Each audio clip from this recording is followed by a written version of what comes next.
ಇಲ್ಲಿ ಇಲ್ಲಿ ಇಲ್ಲಿ ಇಲ್ಲಿ ನಾನು ಸ್ವರ್ಗದಲ್ಲಿದ್ದೀನಿ. ನನಗೆ ಮಾತು ಬರ್ತಿದೆ. ಭೂಲೋಕದಲ್ಲಿದ್ದಾಗ ಮಾತು ಬರ್ತಾ ಇರಲಿಲ್ಲ. ನನ್ನ ಕತೆ ಕೇಳ್ತೀರಾ?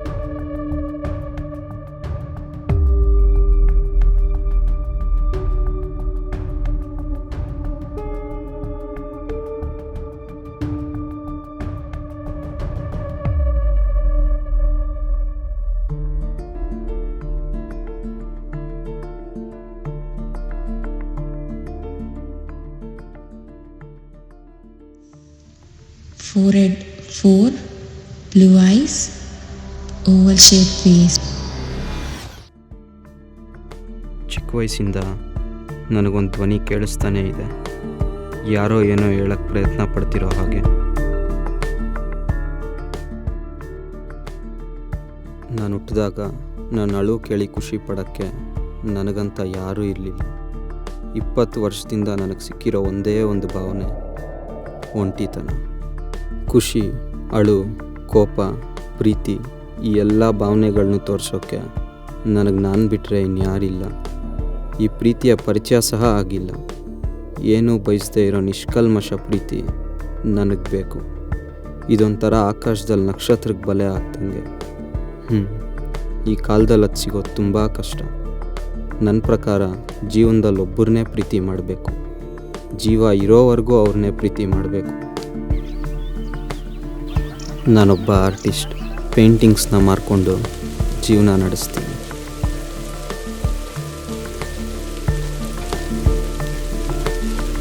ನನಗೇನೇ ಹೇಳ್ಕೋಬೇಕನ್ಸಿದ್ರು ಈ ಬುಕ್ಕಲ್ಲೇ ಬರಿತೀನಿ. ಯಾಕಂದರೆ ನನಗೆ ಮಾತು ಬರಲ್ಲ.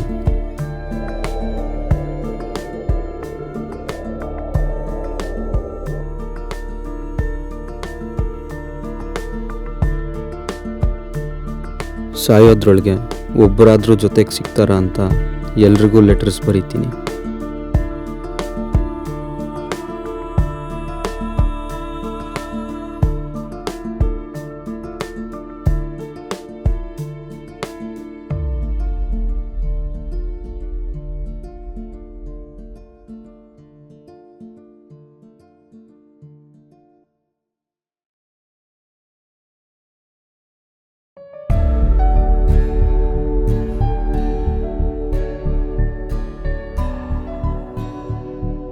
ಪ್ರೀತಿ ಕೇವಲ ಹುಡುಗ ಹುಡುಗಿ ಮಧ್ಯೆ ಮಾತ್ರ ಆಗೋದಲ್ಲ. ಯಾರ ಮೇಲಾದರೂ ಆಗ್ಬೋದು, ವಸ್ತು ಮೇಲೆ ಕೂಡ ಆಗ್ಬೋದು.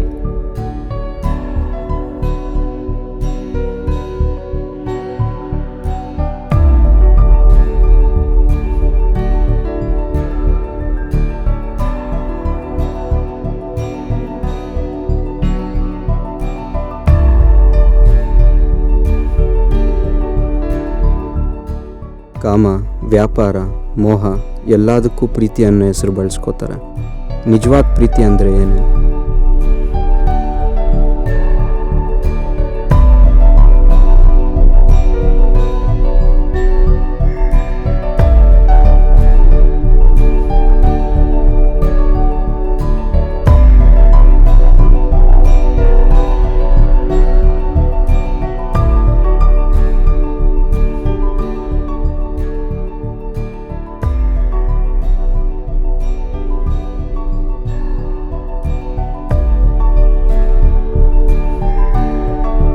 ಈ ಕಾಲದಲ್ಲಿ ನಾಯಿ ಕೂಡ ಪ್ರೀತಿ ತೋರ್ಸಕ್ಕೆ ನಮ್ಮಿಂದ ಏನಾದರೂ ಬಯಸುತ್ತೆ. ಊಟ ಹಾಕೋವರೆಗೂ ಇರುತ್ತೆ. ಹಾಕಿಲ್ಲ ಅಂದರೆ ಬೇರೆಯವ್ರನ್ನ ನೋಡ್ಕೊಳುತ್ತೆ.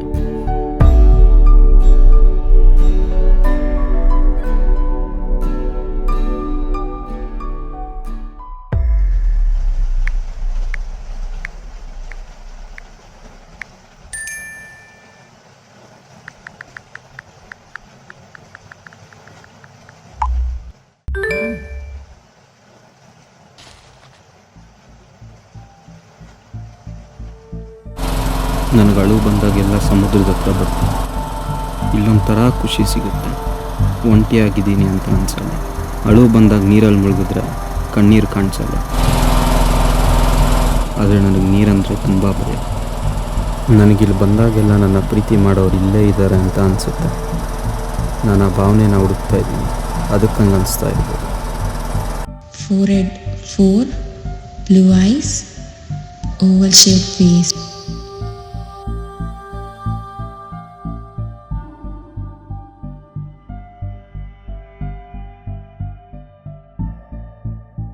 ಒಂದು ವೆಬ್ಸೈಟಲ್ಲಿ ನೋಡಿದೆ, ಜನ ಕನ್ಫ್ಯೂಸ್ ಆಗಿ ಸಾವು ಬದುಕು ಅನ್ನೋದನ್ನು ರಿವರ್ಸ್ ಮಾಡಿದ್ದಾರೆ. ಸಾಮಾನ್ಯವಾಗಿ ಹೇಳೋದಾದರೆ ನಾವೆಲ್ಲ ಈಗ ಸತ್ತು ನರಕದಲ್ಲಿ ಕಷ್ಟ ಅನುಭವಿಸ್ತಾ ಇದ್ದೀವಿ. ಬದುಕಿ ಸ್ಮಶಾನ ಸೇರಿದ್ರೆ ಸ್ವರ್ಗಕ್ಕೆ ದಾರಿ ಇದ್ದಂಗೆ ಸುಖವಾಗಿರ್ಬೋದು. ಅದಕ್ಕೆ ಸ್ವರ್ಗದಲ್ಲಿರೋರಿಗೆ ಲೆಟರ್ಸ್ ಕೊಡೋಣ ಅಂತ ಬಂದೆ.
ಬದುಕಿರೋರ್ಗೂ ಸತ್ತಿರೋರ್ಗೂ ಏನೂ ವ್ಯತ್ಯಾಸ ಇಲ್ಲ. ಯಾಕಂದರೆ ನನಗೆಲ್ಲೂ ಉತ್ತರ ಸಿಗ್ತಿಲ್ಲ. ಸಾಯೋದ್ರೊಳಗೆ ಯಾರಾದರೂ ಜೊತೆ ಆಗ್ತಾರಾ, ಇಲ್ಲ ಒಂಟಿಯಾಗೇ ಸಾಯ್ಬೇಕಾ? ನಾನು ಸತ್ತ ಮೇಲೆ ಕೂಡ ಮಣ್ಣು ಮಾಡೋಕ್ಕೆ ಯಾರೂ ಇರಲ್ವೇನೋ. Forehead 4, blue eyes, oval shaped face.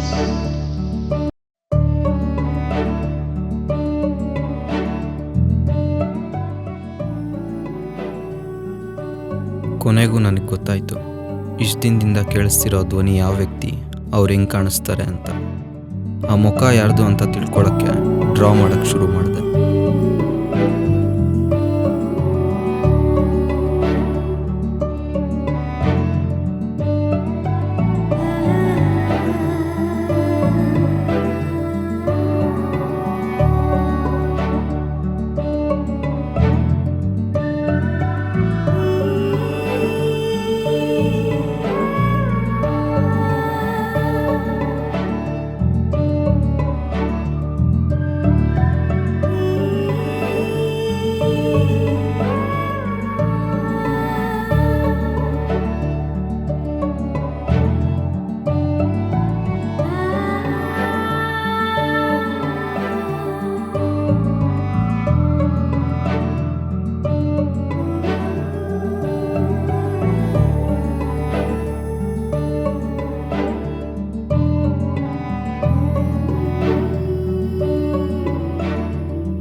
ಉತ್ತರ ಸಿಗೋದಿಲ್ಲ ಅಂತ ಗೊತ್ತಿದ್ದು ಯಾಕೆ ಲೆಟರ್ಸ್ ಬರೀತಿದ್ದೀನೋ ಗೊತ್ತಿಲ್ಲ.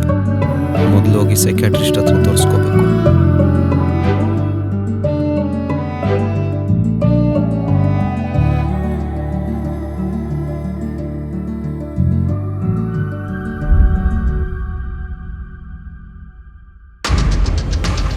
ತುಂಬ ಬೇಜಾರಾಗ್ತಿದೆ.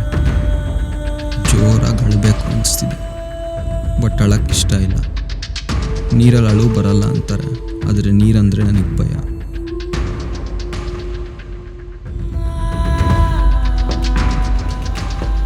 ಇಲ್ಲೇ ನಿಂತ್ಕೊಂಡತ್ ಬಿಡ್ಲ ಅಥವಾ ಭಯ ಬಿಟ್ಟು ನೀರ್ಗಾರ್ ಬಿಡ್ಲ?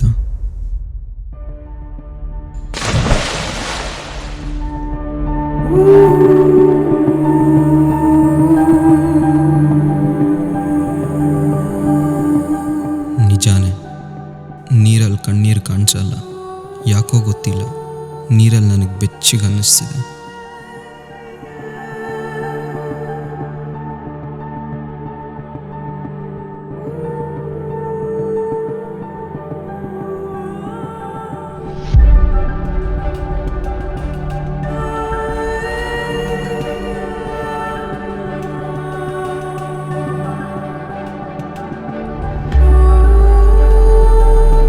ನನಗೊಂದು ಮುತ್ತು ಸಿಕ್ತು. ಯಾಕೋ ನನಗಿವಾಗ ಒಂಟಿಯಾಗಿದ್ದೀನಿ ಅಂತ ಅನ್ನಿಸ್ತಿಲ್ಲ.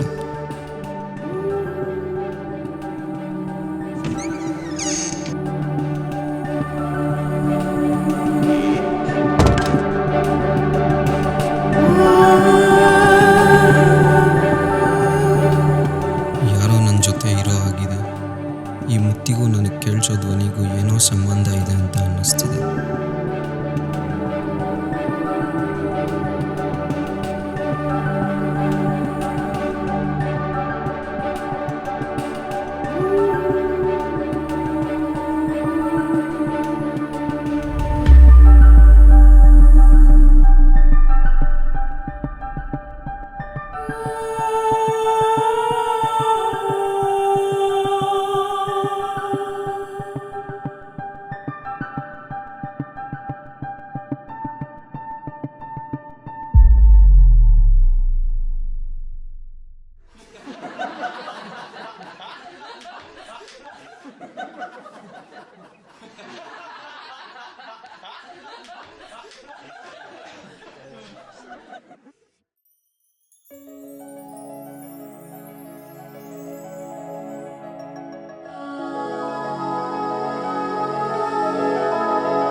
ಎಲ್ಲರೂ ಹೆಣ್ಣಿನ ಸೌಂದರ್ಯನ ಬೇರೆದಕ್ಕೆ ಹೋಲಿಸಿ ತಪ್ಪು ಮಾಡ್ತಾರೆ. ಯಾಕಂದರೆ ಒಂದು ಹೆಣ್ಣ ಹೋಲಿಸೋ ಸೌಂದರ್ಯ ಇನ್ನೂ ಈ ಭೂಮಿ ಮೇಲೆ ಹುಟ್ಟಿಲ್ಲ. ಹೆಣ್ಣನ್ನು ನೋಡಿದ್ರೆ ಎಂಥವನೋ ಕವಿ ಆಗ್ತಾನೆ. ನನ್ನ ಮುಖದಲ್ಲಿ ಕೂಡ ನಗು ಬರುತ್ತೆ ಅಂತ ಈಗಲೇ ಗೊತ್ತಾಗಿತ್ತು. ನನಗೊಂಥರ ಹೊಸ್ದಾಗಿ ಫೀಲ್ ಆಗ್ತಿದೆ. ಪ್ರೀತಿ ಅಂದರೆ ಇದೆ ನಾನು.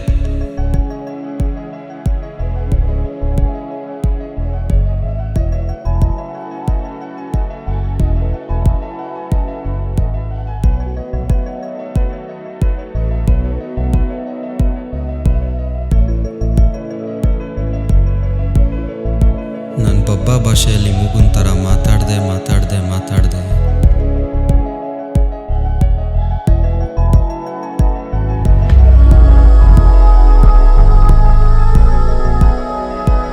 ಇನ್ಮೇಲೆ ಈ ಲೆಟರ್ಸ್ ಅವಶ್ಯಕತೆ ನನಗಿಲ್ಲ.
ಭಾವನೆನ ತೋರಿಸೋದಕ್ಕೆ ಮಾತಿನ ಅವಶ್ಯಕತೆ ಇಲ್ಲ ಅಂತ ಗೊತ್ತಾಯಿತು.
ದಿನ ದಿನಕ್ಕೂ ನಿನ್ನ ಮೇಲೆ ಪ್ರೀತಿ ಹೆಚ್ಚಾಗ್ತಿದೆ. ನಿನ್ನಿಂದ ನಾನೇನೂ ಬಯಸೋದಿಲ್ಲ, ಬಟ್ ನೀನೇ ನನ್ನ ಫಸ್ಟ್ ಲವ್. ನಾನೆಷ್ಟು ಪ್ರೀತಿ ಮಾಡ್ತಿದ್ದೀನಿ ಅಂತ ತೋರಿಸ್ಬೇಕು. ಎಲ್ಲಿದೆಯಾ? ಯಾವಾಗ ಸಿಗ್ತೀಯಾ?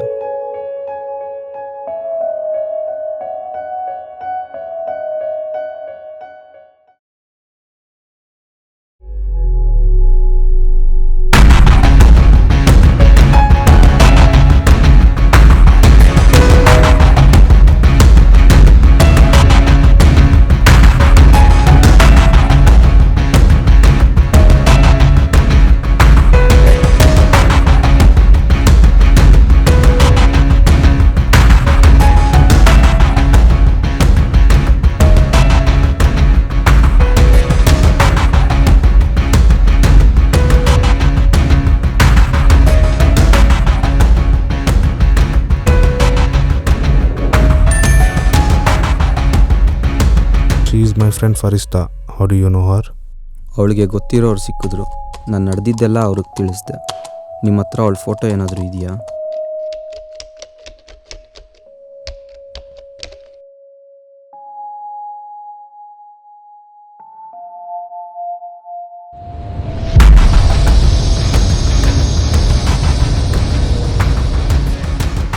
ಅವಳು ಸತ್ತು 20 ವರ್ಷ ಆಗಿದ್ರು ಸಹ ಇದುವರೆಗೂ ಅವಳು ಹೇಗೆ ಸತ್ಲು ಅನ್ನೋದೇ ಯಾರಿಗೂ ಗೊತ್ತಿಲ್ಲ. ವಿಚಿತ್ರ ಏನು ಅಂದರೆ ಅವಳು ಸಾಯೋ ಮುಂಚೆನೇ ಅವಳೆಲ್ಲ ಐಡೆಂಟಿಫಿಕೇಷನ್ ಡಿಸ್ಟ್ರಾಯ್ ಮಾಡಿದ್ದಾಳೆ. ಅವಳ ಸಾವಿನಿಂದ ಒಂದು ದೊಡ್ಡ ಕಥೆನೇ ಇದೆ.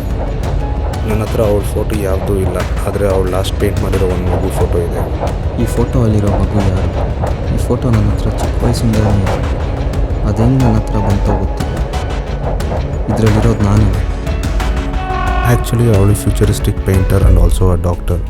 ಅವಳು ಪ್ರೆಗ್ನೆಂಟ್ ಆಗಿದ್ದಾಗ ಅವಳ ಸಾವಿನ ಅರಿವಾಗಿತ್ತು. ಅದಕ್ಕೋಸ್ಕರ ಹುಟ್ಟೋ ಮಗು ಹೇಗಿರುತ್ತೆ ಅಂತ ನೋಡೋದಕ್ಕೆ ಒಂದು ಸ್ಕೆಚ್ ಮಾಡ್ತಾಳೆ. ಅದೇ ಈ sketch.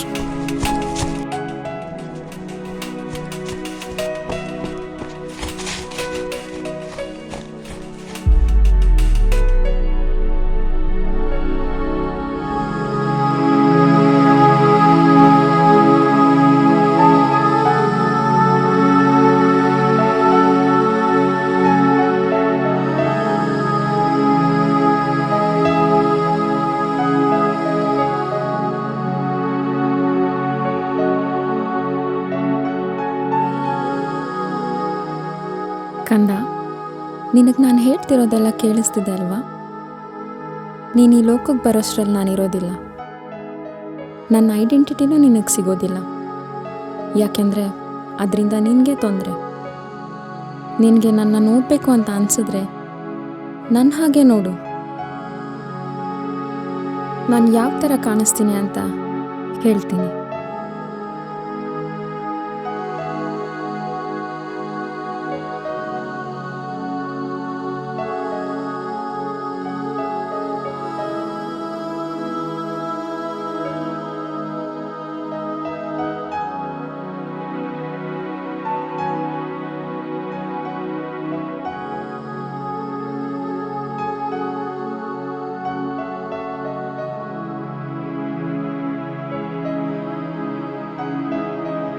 I am not sure ನೀನು ನನ್ನ ಹಾಗೆ ಇರ್ತೀಯ ಅನಿಸುತ್ತೆ.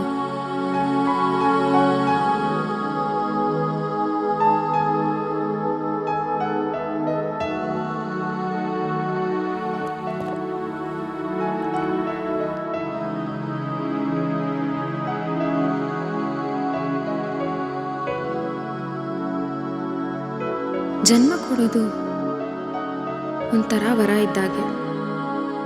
ಆದರೆ ಅದು ಯಾಕೆ ಇಷ್ಟು ನೋವು ಕೊಡುತ್ತೋ ಗೊತ್ತಿಲ್ಲ. ಬಹುಶಃ ನಾನು ನನ್ನ ತಾಯಿಗೆ ಇದೇ ಥರ ನೋವು ಕೊಟ್ಟು ಹುಟ್ಟಿರಬೇಕು.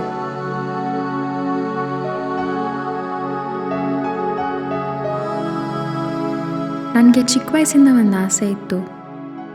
ಬರೋ ಜನ್ಮದಲ್ಲಾದರೂ ನಾನು ಮುತ್ತಾಗಿ ಹುಟ್ಟಬೇಕು. ನಾನು ಮತ್ತೆ ಮುತ್ತಾಗಿ ಹುಟ್ಟಿ ನಿನ್ನ ಹತ್ರ ಬರ್ತೀನಿ.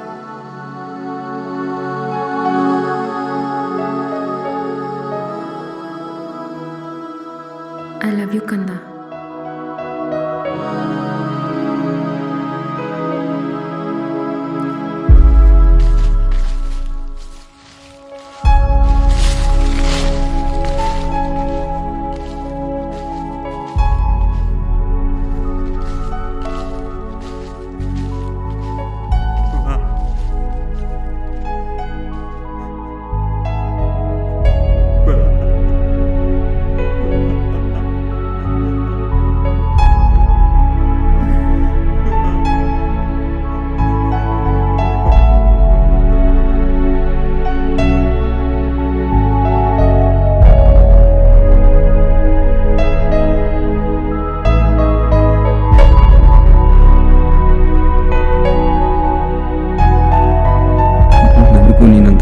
ಜಾಸ್ತಿ ಇಷ್ಟ ಅಮ್ಮ. ಲೈಫ್ನಲ್ಲಿ ಫಸ್ಟ್ ಟೈಮ್ ಮಾತು ಬರಲ್ಲ ಅಂತ ಬೇಜಾರಾಗ್ತಿದೆ. ಯಾಕಂದರೆ ನಿನ್ನ ಅಮ್ಮ ಅಂತ ಕರೆಯೋಕ್ಕಾಗ್ತಿಲ್ಲ. ಪ್ರತಿದಿನ ಯೋಚನೆ ಮಾಡ್ತಿದ್ದೆ ಯಾರಿರ್ಬೋದು ನನ್ನ ಫಸ್ಟ್ ಲವ್ ಅಂತ. ಆದರೆ ಅದು ನೀನೇ ಅಂತ ಅಂದ್ಕೊಂಡಿರಲಿಲ್ಲ ಅಮ್ಮ. ಏನೂ ಬಯಸದೆ ನಿಜವಾದ ಪ್ರೀತಿ ಮಾಡೋಳು ಈ ಪ್ರಪಂಚದಲ್ಲಿ ನೀನು ಮಾತ್ರ. ಐ ಲವ್ ಯು ಅಮ್ಮ.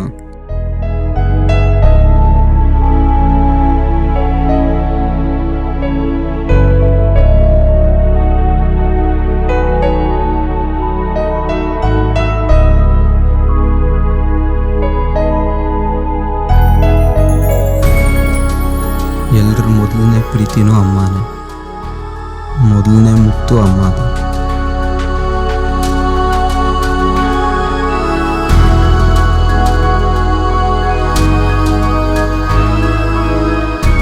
ಅಮ್ಮ ಗರ್ಭದಲ್ಲಿರುವಾಗ ಏನೇನು ಹೇಳ್ತಿದ್ರು ಅದೇ ನನಗೆ ಕೇಳಿಸ್ತಾ ಇದ್ದಿತ್ತು.